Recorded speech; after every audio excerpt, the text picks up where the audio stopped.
Good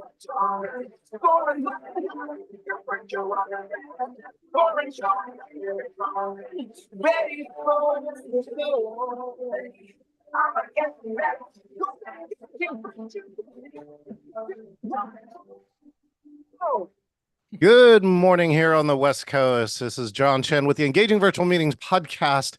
Geez, what are all the good things that are happening here? I just got back from a family trip to San Francisco where we celebrate a tradition called Everybody's Birthday Dinner. We celebrate all 6 or 7 or 8 of our birthdays all on one day, and we do it at an amazing restaurant. This year was a 2 Michelin star restaurant, and I can just tell you it was amazing. Watch for my YouTube channel to see some footage from that, and we hope that you get a chance to see that. All right, now coming up next today, we have an amazing interview. I love that she is here in my great state of Washington State. She's a public speaking coach for leaders and rising leaders, and let me tell you, there's a few things already. If you are listening to this and want to be an amazing podcast guest or an amazing speaker that you really need to know, let's welcome the one and only Adriana Baer. Hi, Adriana. How are you doing? Hello, I'm great. How are you today, John? Fantastic. I know that. So you hail from the great state, of course, of Vancouver, not the Canada, but the Washington. Is that correct? Yeah, I'm just outside of Portland, Oregon, but on the cool kids side of the border. That's all for all you Portland people out there. But That's we're right. saying that she does cross the border most likely to shop for. It's true. And to do lots of other things. That's great. Well, so great to get a chance to meet you. We got met on Robbie. We want to give a shout out to our good friend Robbie Samuels and his No More Boring Zoom. Every first Friday, you can come and check him out for free. And one of the things that we do is network. Imagine that. And for those who say you can't network on virtual, it's a lie. It is a lie. I could back you up on that, John. There we go. Well, speaking of back me up, why don't you, for all my friends who don't know who you are, take a moment to introduce who you are and what you do. So yes, I am Adriana Baer, and I am here just outside of Portland, Oregon. And I am a public speaking coach, but I come to this work through 20 years as a theater director. So that is really where my background has been primarily. And then I moved into public speaking over the last 5 to 10 years. And now that's my full-time focus. So I really help people actually engage with their audiences, which is what we are here to talk about today. Well, you'll appreciate the fact that I was in San Francisco and I saw the San Francisco production of A Christmas Carol. Oh, at my old home theater, ACT. Oh, you were there? Yes, I have long history with that company. Okay, so here's some really cool, amazing parts about that. One is that theater is beautiful. It's like 5 stories high. The bar in the middle, by the way, is the secret. Nobody goes to the bar during the intermission. Go to the third floor and go to the bar. But I did get a chance to walk, and I was amazed that they have all this technology on the first row, but there's a whole nother set on the 5th floor. So there's probably, 14, 18, 20 people running that show easily. Oh, yeah. Yeah, easily. Because you've got the people backstage, the people up in the fly, and the people in the back of the house. Yeah, lots of folks pushing buttons. And what I love, I think this is great. And in terms of speaking too, I think people don't understand, like I think in virtual speaking, we really tell people that there should quite often be 2 people. That your program will get so much better that if you have somebody like a producer or somebody who's taking care of all the tech parts, that if you want to just really focus on the people, that you can actually stop worrying about these pieces. If you work with somebody, you can create magic. And one of the pieces of magic they did is the Ghost of Christmas Future is this gigantic 3-story high puppet. Yeah. And that is something I've never seen that in a Christmas Carol production. Yeah. They do things like they hide like it's this big looking ghost. They come in like this, and people actually then come in from the back, right? And then the ghost opens up and reveals another collection of people. I thought that was really cool theater magic. Yeah.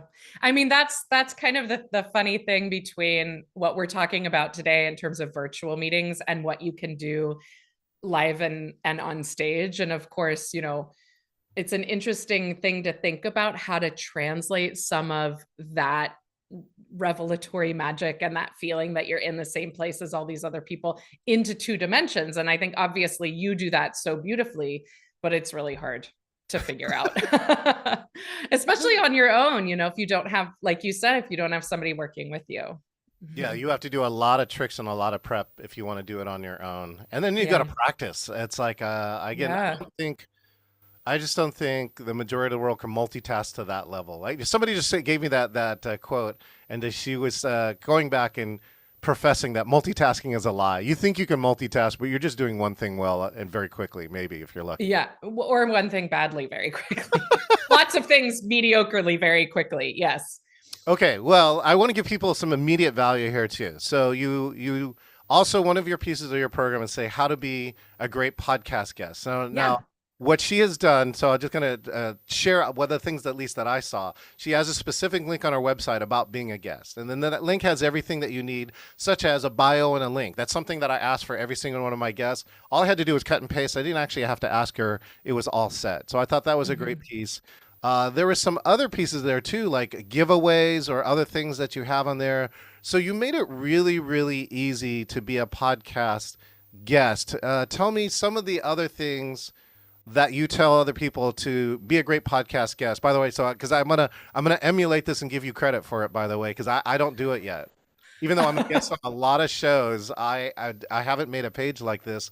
What are some of the things that you do, and what are some of the best tips that you give as a pod to tell people to be a best podcast guest?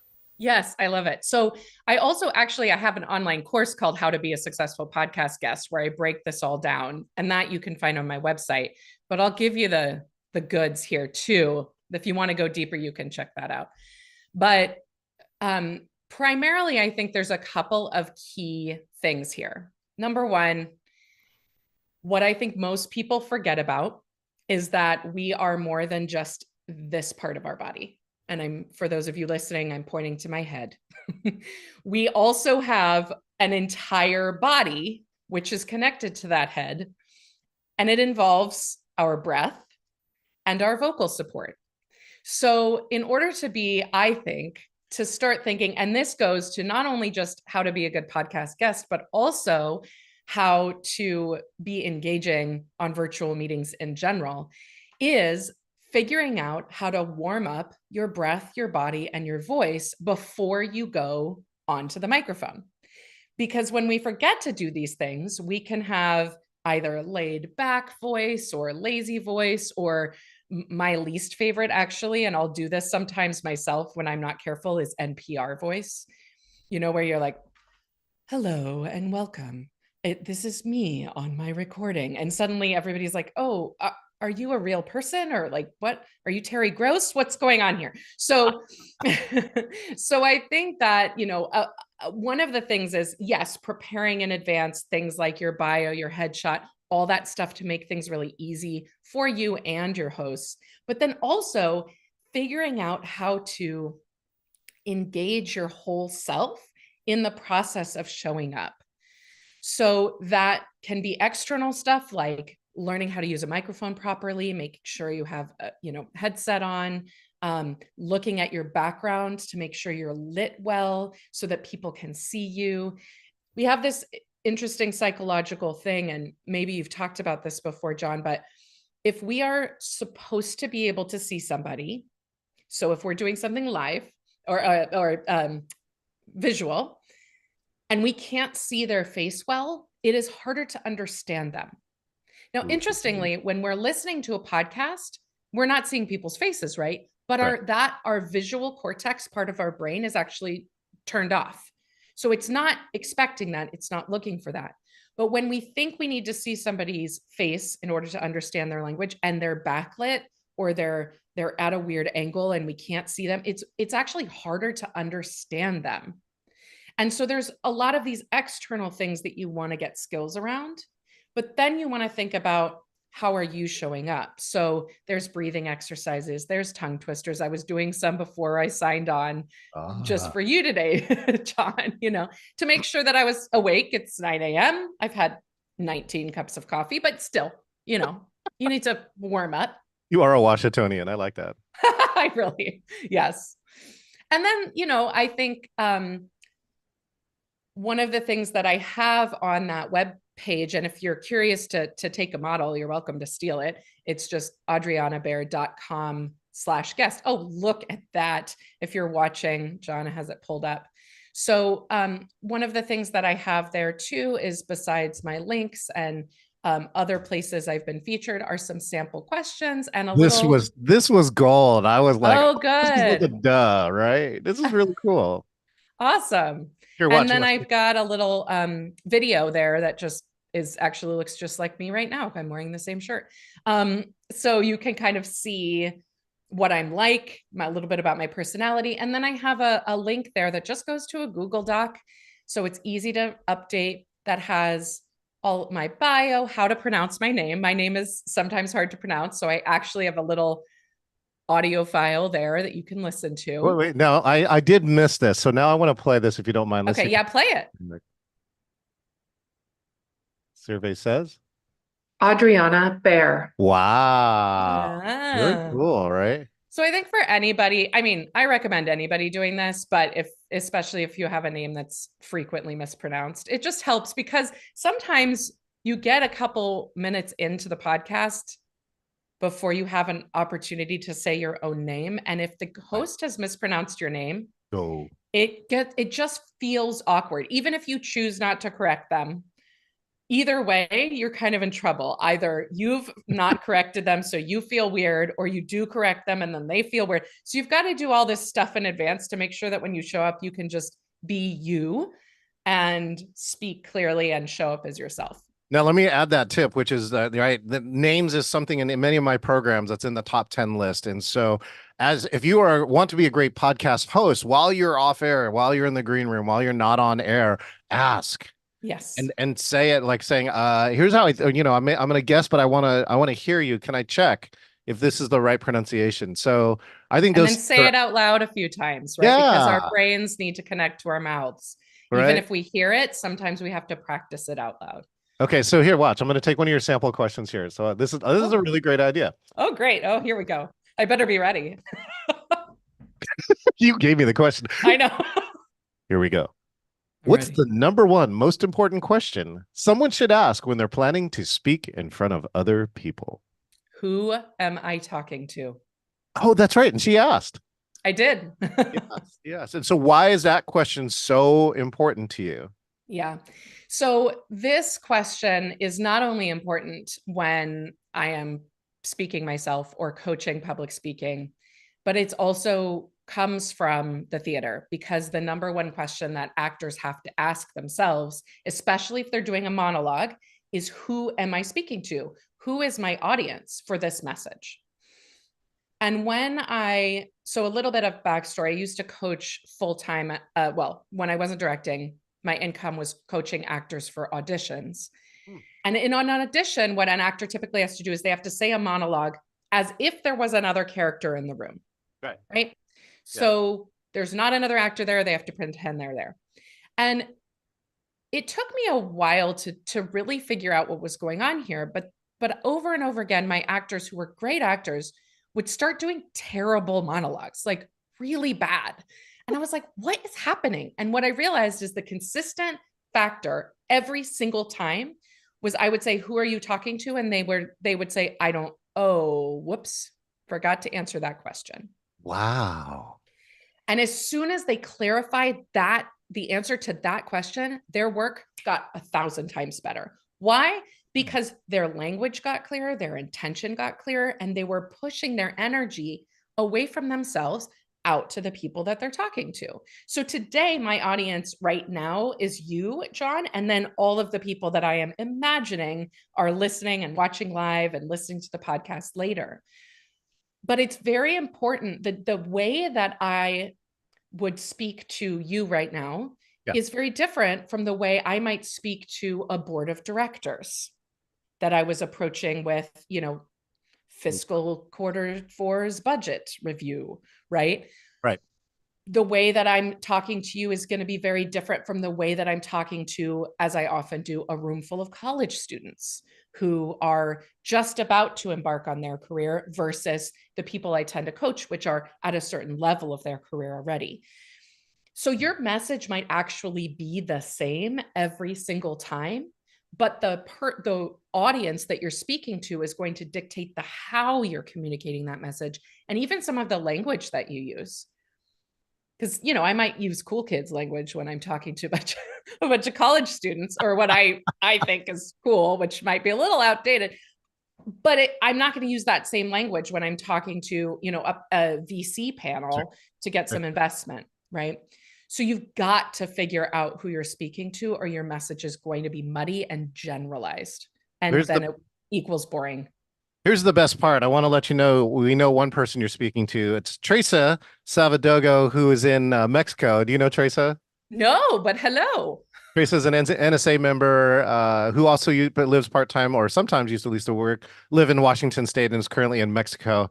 And it has been a good friend, connected me with a lot of other people here in the area. So that's who you're speaking to today. She is also on the speaking side. Let's talk about this. Let's talk about virtual. So, Yeah. how did your theater experience or your coaching experience change in the last 3 years? Well, my theater experience, I'll tell you, I was directing professionally full time in the American Regional Theater all over the country, and that just ground to a screeching halt because Right. theater is, by definition, bunches of people in rooms together. So, and I was teaching at a university and coaching exclusively in person. So, of course, the easiest thing to do was to move that coaching and teaching online, which I did. The theater thing's been interesting. A lot of people actually decided to try to make theater on Zoom or Yep. online. Yep. Um, I did not. I did not go there. For me, now some people did it very successfully, and actually, this is related to your question. So it sounds tangential, but I think it's not. I trust you. Um, Thanks. So what I noticed was happening was these people who tried to just do theater on a screen failed. Hmm. People who said, what is the new art form here that I can create inside of this frame that is different from movies, right? What is the live event inside of this frame? And what is the new model? Those people made some really interesting stuff. Mm. And so when I think we're talking about virtual meetings, and you're now forever going to be my example of this, of like finding new models and thinking outside the box and what is it really? I think the intention here is not to try to make your virtual meeting just a filmed version of your actual in-person meeting, but a different kind of experience, and recognize that they require different things. And as a speaker, it requires a different kind of energy to be in this, to be primarily working with my face as the method of communication, right? Because when I'm on stage, I have my whole body. I can move to make a point. I can gesture really large. When I'm, if I'm using a slides and I'm standing in front of the screen, that's a very different relationship than when I'm sharing my screen and I'm like, on this slide, you'll see blah, blah, blah, right? So again, there comes to that question of what is your medium? Are you, Yep. you know, you're a visual artist? Are you a painter? Are you a sculptor? Are you a photographer? Like, what is the medium, the media that you have to work with? And thinking about how best to use that. But I'm more on the Robbie Samuels side of things. Like, I'm pretty low tech. Yeah. But I still think that you can do engaging virtual presentations and speeches by honing in on some of these skills that we talked about before, like using your mouth more, using your face, using Your your voice. your voice. Voice. Yeah. Yeah. So one of my friends runs Virtual Sapiens. They have a thing called Sidekick, and it helps with your you use AI to help with your virtual presence. And Mm, they do research, and they set out a research and for the beginning of 2023, they said the number one thing that people could do was use vary their voice tone and their vocal tone, and a yep, lot of people are not thinking about, when can I use my voice? When can I talk faster, slower, correct. right? Sometimes using if you have the right microphone, you can do some of these things, and that people don't use that. They get into that groove, that monotone groove, and they get into it. Hmm. You talked about new models, and that Bob Behan, he's a VP at Microsoft of Virtual Experiences, says you got to stop thinking theatrically and you got to start thinking cinematically, Yeah. right? And that you can do all these things with it. Funny, I don't know if did you ever see the Father of the Bride continuation during the pandemic? No.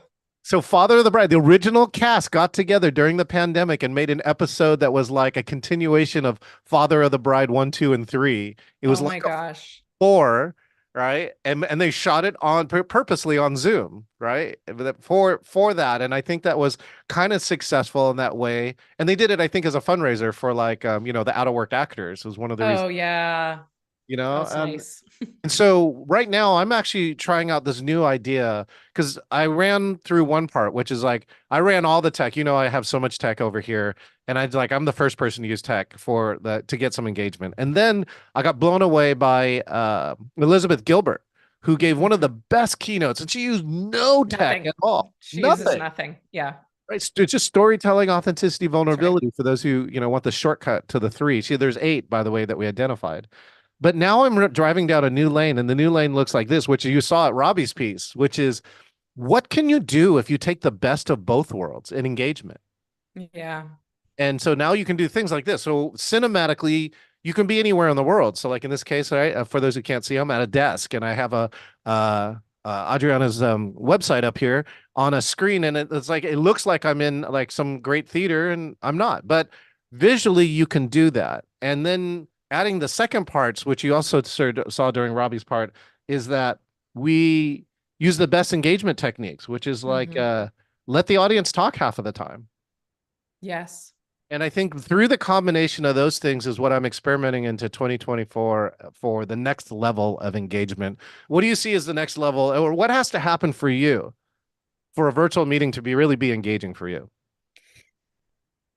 For me, I honestly think the very first thing is the most analog answer I can possibly give you, which is that the person who is speaking feels clear and confident, that they can use their voice, that they can, as you said with Elizabeth Gilbert, they can show up vulnerably and authentically. That is so, so, so important.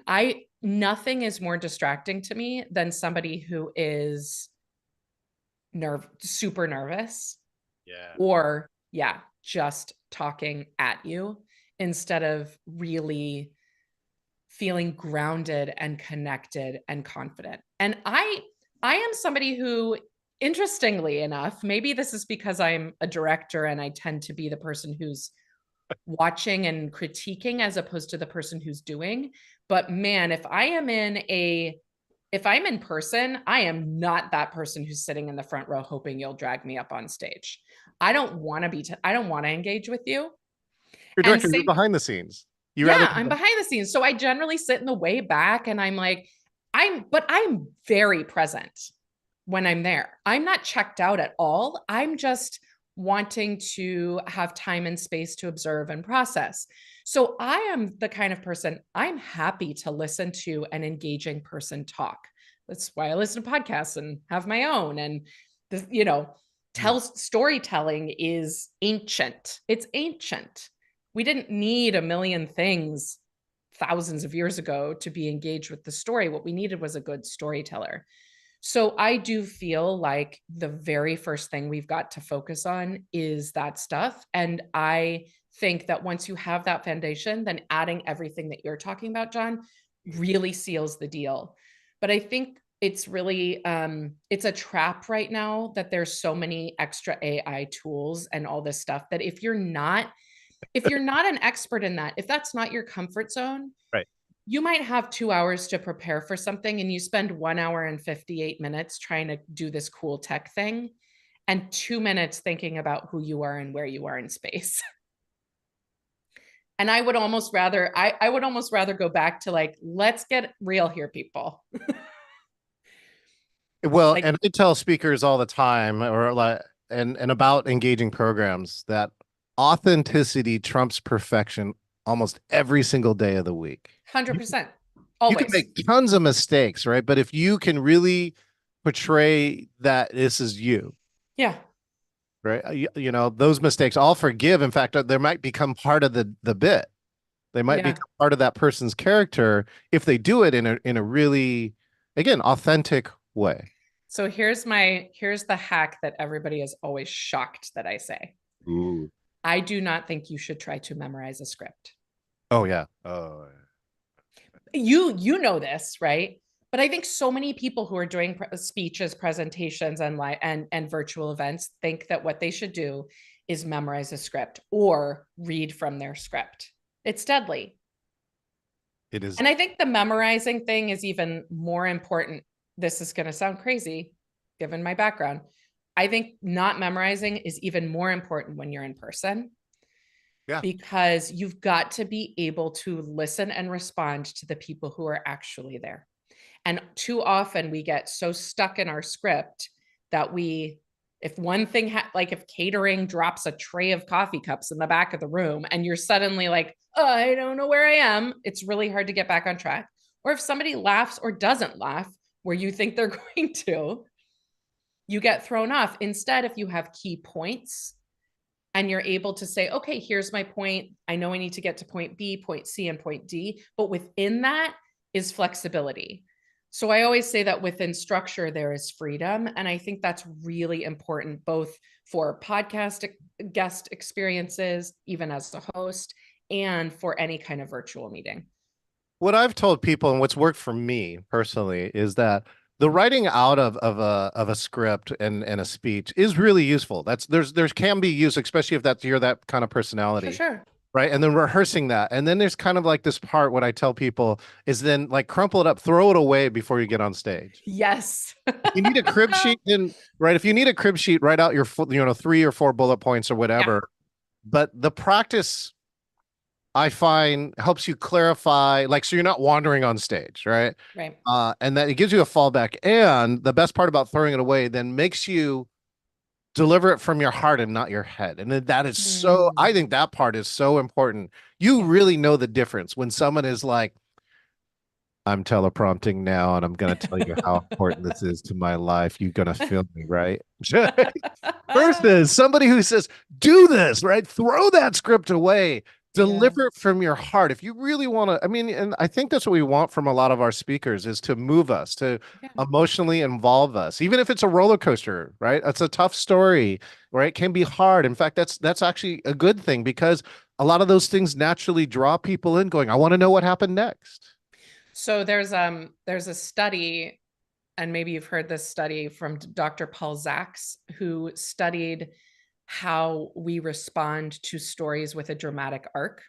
Ooh, I didn't know that. No, I haven't seen Yeah, this. so this is one of my favorite things. So when people listen to a story that has a clear turning point, right? So a clear dramatic arc, Yeah. something happens Yes. that changes the people in the story.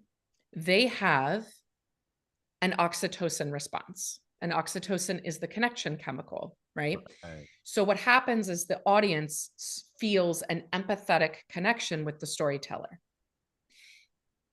You can have the same quote unquote set of facts and deliver it as a set of facts, and the audience will not have that connection experience with the storyteller. Right. And so if you want to have your audience feel connected to you and your message, there are some nerdy literary structure tools that we can work on that help you do that. First I was here, then something happened, then a challenging time occurred, then a turning point, then I assimilated that, and now I'm here, right? That's the like baseline dramatic structure, Yeah. and it will work to connect your audience with you. It's pretty cool. I'm coaching another speaker right now, and I'm really trying to get him to work on what I call cataloging stories, right? Like this is how I end up living my life. It's like something can happen. It could be anything. like something that happened in an airport or whatever. But if you get it, one, it's a good story, and two, it can be used for a point, right? One is I'll catalog it and like put it in my mental file for these stories, and then and then see if I could catalog it into like what's that story about? Like, here's a short one, which was it was around creativity and innovation. I was on a flight, and this woman next to me was trying to fix a toy for her daughter to entertain her during this long flight, but she couldn't do it because it was post 9/11. She didn't have a screwdriver to like turn on a light. It's one of those lights that goes down, so she could Uh-huh. draw something. And so I'm looking at a corner of my eye for like 20 minutes, all right, because I'm just trying to read email. And finally, close my laptop and I go, "Are you a Virgo?" She goes, "Oh my God, why? How did you know?" And I go, "Because I'm a Virgo too, and I'm the only person I know that would spend 20 minutes still trying to do this. I would have gave up. Everyone else gives up, right?" I also am a Virgo, and I was Yes. listening to that story being like, well, yeah, of course she's doing I come up there and that. I teach team building, right? And one of the beliefs that Ugh, I have that's so is funny. everything that you need is within you now, right? That's a belief. Mm, And mhm. and so I said, I said, I don't know how I'm going to solve this, but this is the belief. And so I go around and I said, again, I don't know exactly how I'm going to solve this, but all I have is the belief that I can solve this. She goes, Uh-huh. okay, great, let's do this. So I come around and I try some stuff and it doesn't work. And eventually I get to a metal pen, right? It's a pen with a metal clip. And I Okay. lift the pen and the top of the pen pops off and it gives me a metal edge corner, Mm-hmm. which is a screwdriver, right? So I take that corner of that, and now I can get the screw out and take that little plastic tab out, and now the light comes on. Ah, right, the light comes on. Her daughter's happy. She goes, "That is so amazing. Can you do me a favor? My husband and I, because he was sitting in a seat over there, he goes, would like to buy you a drink. What do you want?" Nice. A screwdriver.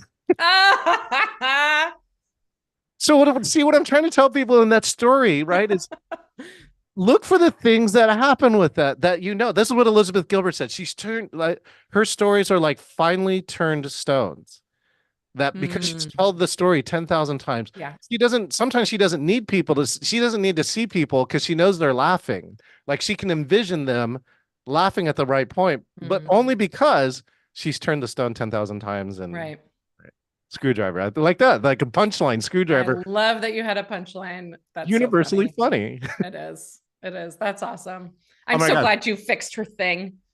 Yeah, right. She was so happy too. She was like, that when you can help somebody relieve all that stress, that's one of my things in life. Okay, speaking of things in life, let's talk about this. Whatever your story arc is, right? We've gotten to this part, and I've been telling people too that, like, especially like the youth of today, have gone through a time that is like landmark, right? Mm, This COVID coronavirus thing will sit in people's histories, especially the youth, and like may alter their course forever. yes.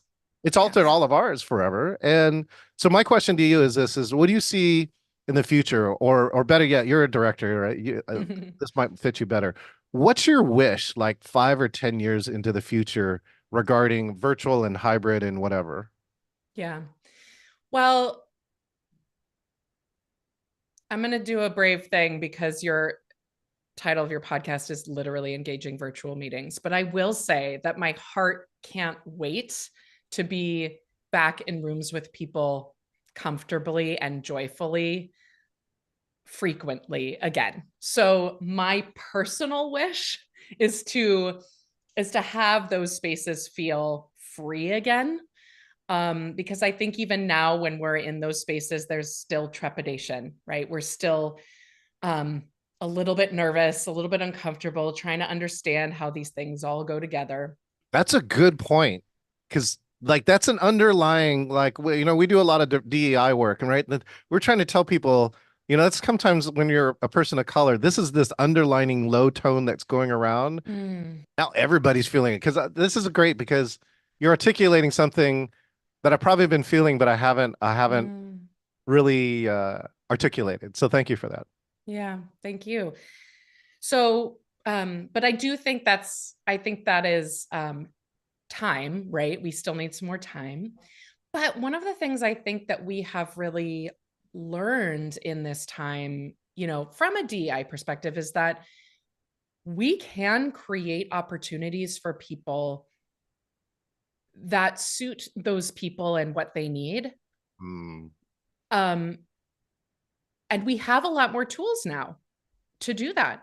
Some people actually need to not be in large rooms of other people.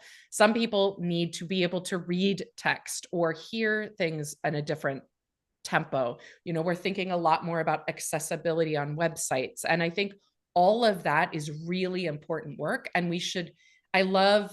I'm really curious about the hybrid experience. What can we do to allow the people who are not there in person to have their own unique and full experience, as you talk about, John? So, but I also hope that the engaging virtual meetings of the future will have more people who are really choosing to become skilled speakers in this way, without sounding like they're a newscaster or being afraid to be a little bit presentational, and so therefore being super laid back and mumbly, and they're not actually successful.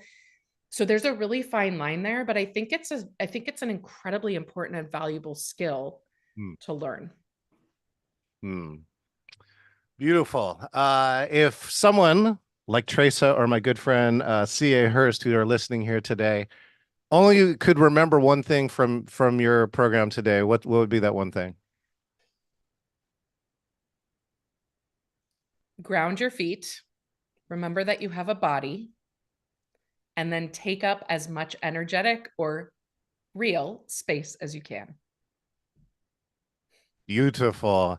That comes from my in-person speaking, which is one of the things that my coaches have taught me, is to fill the space. Yes. Like energetic fill it. Like if you speak in a big theater, that's why I go in early and I'll look at there and I'll try and figure out, how do I fill this space? So, if it's smaller, it's kind of like on the Yoda side, right? It's the same amount of energy. It's not hard, but it's different. It's really different. That is something I coach on all the time too, John. I And think that filling the space, really important. idea about adapting the craft and what is the new model, that they require different things. So that just that acknowledgement really stuck with her. So thank you for that. Cool. So make sure and click her link. You can find out more about her. And I'm excited that you're here in the state of Washington. I look forward to us bumping into each other, whether virtually or in person sometime soon. Me too. Thank you, John.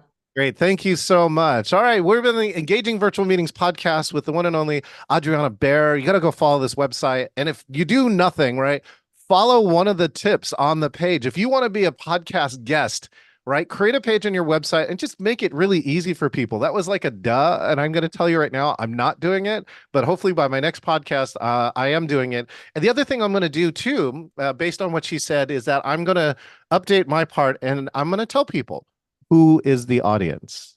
People in the audience are like Teresa here, C.A. Hurst. These are people who are passionate around engaging virtual meetings. They are people who create conferences, summit, masterclasses. Many of them are presenters themselves. Many of them are trainers.